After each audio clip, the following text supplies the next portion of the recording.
Hello everyone. In this video, we will again discuss mesh analysis by solving one numerical. We have already discussed the basic of mesh analysis in previous video whose link I have given in the description box so you can watch it. So let's discuss the example. The question they have given is that for the network shown below, write down the mesh equilibrium equation. Okay, and for that they have given this type of network. You can see that this is the two voltage source are there. You can see this is the two voltage source are there. Similarly, they have given there are the four inductor L1, this is L2, this is L3, and this is L4. They also having a three capacitor C1, C2, and C3, and what in resistance. Okay, so when we have discussed the basics of mesh analysis, I have told you that when we have to solve any question based on mesh analysis, we have to apply the four steps. The first step is always to find the how many meshes are there. In the second step, we will be assign the current direction to each mesh, and in third step, we will write down all the mesh equations. Okay, so I will start with the solution of this question. So the first step here is that find out number of mesh in the given network. Okay. So how many mesh are there that we have to find out in this network? If you see that this is the first mesh. Okay, so I will be giving this as a equation 1. Similarly, this will be mesh number 2. So I will be writing this as mesh number 2, and this will be mesh 3. So I will be writing now this will be mesh 3. So in this question we have 3 mesh. Fine. So this is the first, this is the second, and this is the third one. You can write this as a first, this as a second, this as a third. Name can be anywhere. Okay. Now, similarly, we will see the second step. What will be the second step? Second step is assign the current to each mesh with the direction. So I consider that let I1, I2, and I3 be the mesh currents.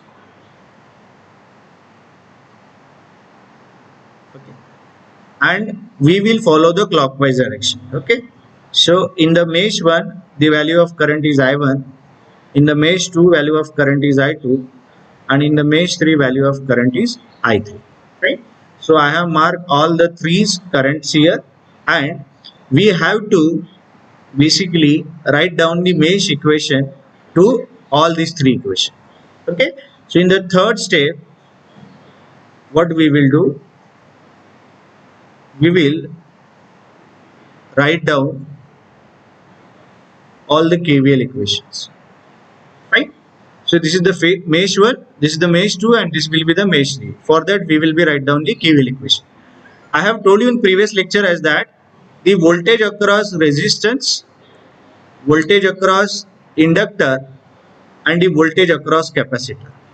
The voltage across resistance can be find out the product of current and resistance, and it is measured in volts. Similarly, the voltage across inductor is LP into I, that is its impedance value multiplied with the current. So this will be the measured in volt. Similarly, VC can be written as 1 upon Cp into I and measure in volts. So we will be using these three formulas: voltage across resistance, voltage across inductor, and voltage across capacitor, because this circuit is consist of resistance, inductance, and capacitor. So we simply use this KVL equation. Okay, so now we will see the fourth step.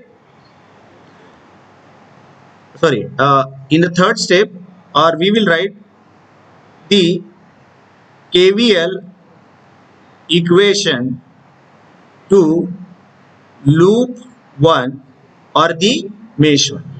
And what is the KVL equation? Summation of IR is equal to summation of E. Right? So if you see the mesh 1, the mesh 1 is consist of inductor, then capacitor, this capacitor and this inductor. Okay, so I will write for the first one, the value of inductor is L2.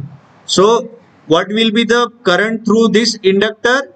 The value of the current through the inductor is I1. Okay, so it is simply L2P into I1. Okay, the value of inductor is L2 and we will write P, and what is the current here is I1. So the equation is L2P into I1 plus. Fine. Now second one is this capacitor. Okay, this capacitor you can see, but this capacitor is common to first and the third mesh. Okay, so what will be the current? This capacitor will carry the current of both the mesh, so that current is I1 minus I3. Okay, because we are considering the mesh 1, so I1 is greater as compared to I3. So what will be the capacitor voltage? Capacitor voltage is 1 upon Cp.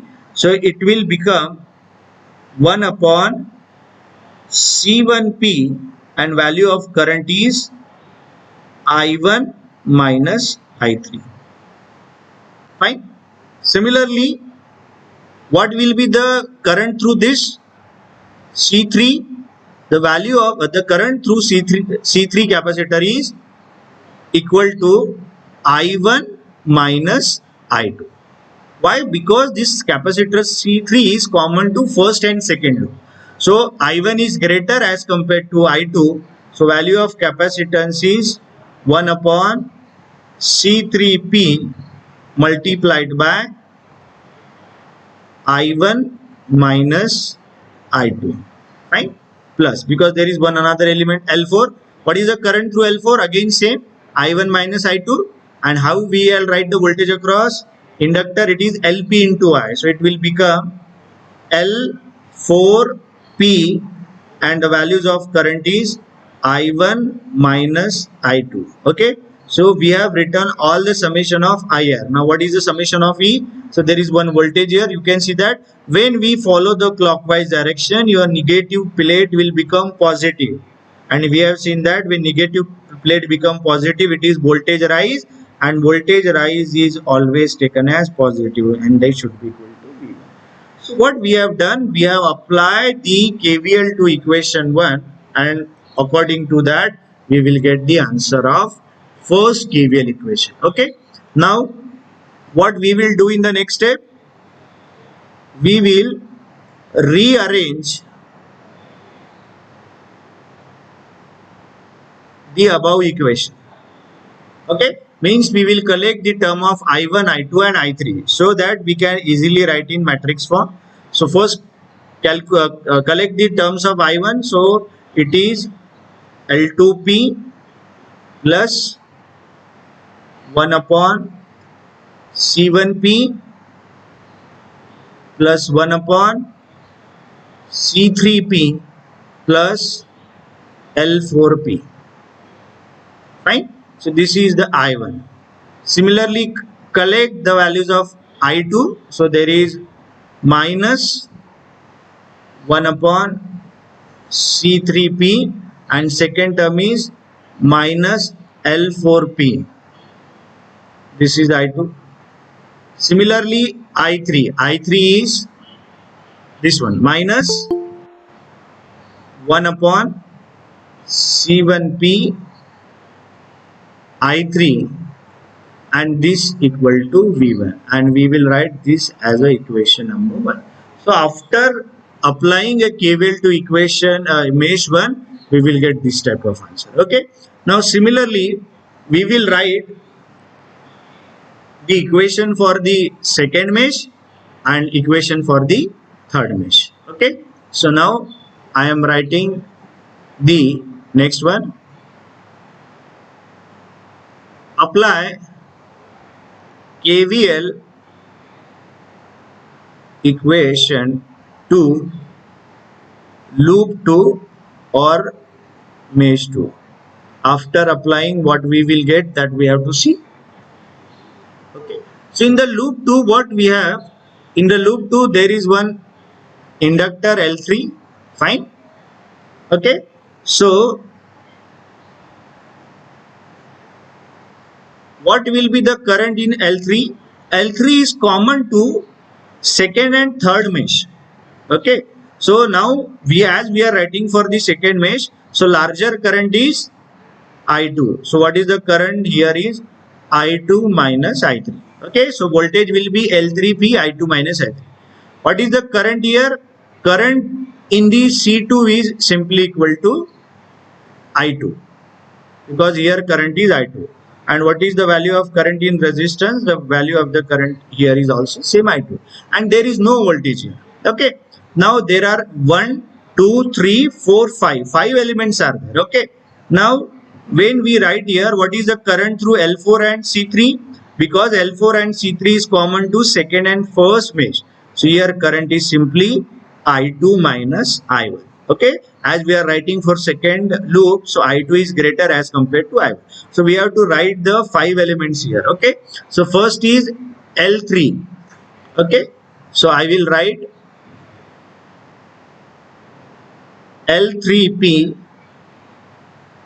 I2 minus I3 plus. For what this C2? C2 is 1 upon C2P into I2. 1 upon C2P into I2 plus. What about the resistance? Resistance is I into R. So simply it is R1 into I2. R1 into I2 plus. Now there is this inductor. So it is L4P I2 minus 7. L4P I2 minus 7. And for this capacitor, which is C3, 1 upon C3P plus 1 upon C3P I2 minus 7. And this should be equal to EMF. Okay. But if you see that in the second loop, there is no EMF. Okay. So when there is no EMF, you have to simply substitute as 0. Right. So we have collected 5 terms, 1, 2, 3, 4, 5. Now what we will do again, rearrange the above equation. Means ultimately what we have to collect the values of I1, I2 and I3 terms. Okay, so that we can easily write in matrix form.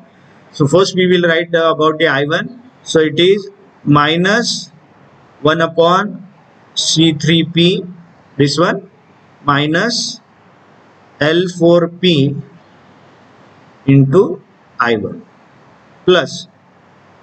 Now next one, we can write down I2 terms. So I2 terms here is L3P plus 1 upon C2P plus R1 L4P plus 1 upon C3P.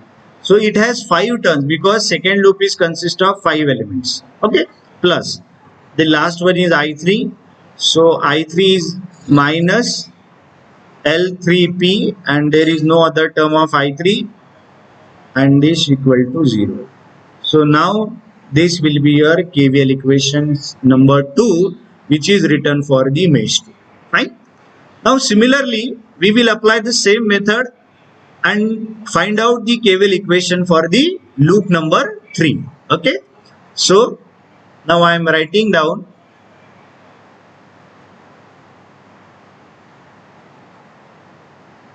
apply KVL equation to loop 3, and after applying that, what we will get, that we have to understood, right? So we will see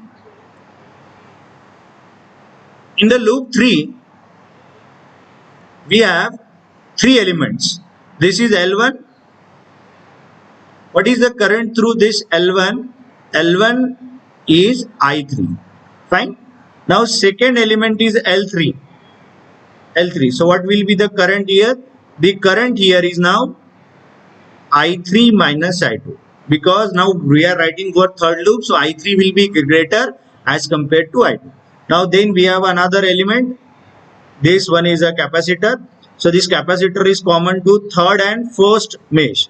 So here current is I3 minus I1. Fine. So there are three elements and one EMF. So we can write. So for the first L3, it is L1P into I3.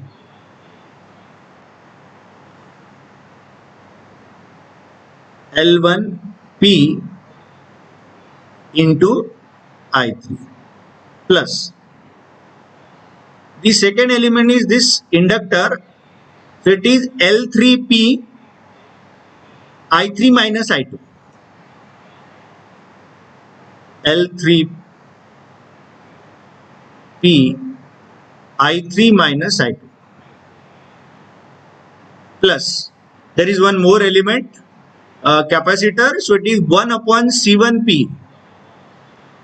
It is 1 upon C1P I3 minus I1. Okay, so we have written there are three elements, and the last one is EMF. So EMF, when you follow the clockwise direction, negative plate will become positive. So definitely it is voltage rise, and when there is voltage rise, we have to take it is as positive V2. So this is the KVL equation we have written for the third loop. Now rearrange above equation, means we have to collect the equation in terms of I1, I2 and I3. So first I will write I1. So it is minus 1 upon C1P I1 plus the next term we have to write for I2. For I2 it is minus L3P I2. For the third portion it is L1P plus L3P plus 1 upon C1P, and this should be equal to V2. Fine.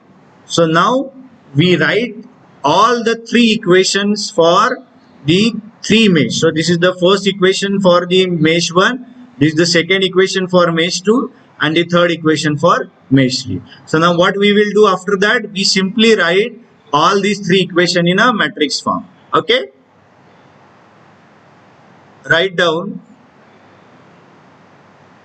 equation 1, 2 and 3 in matrix form. Okay, which I have told in a last lecture. Okay, so as there are three mesh, the size of matrices is 3 by 3. Okay, so in that way we have written these three equations for this given network. Okay, so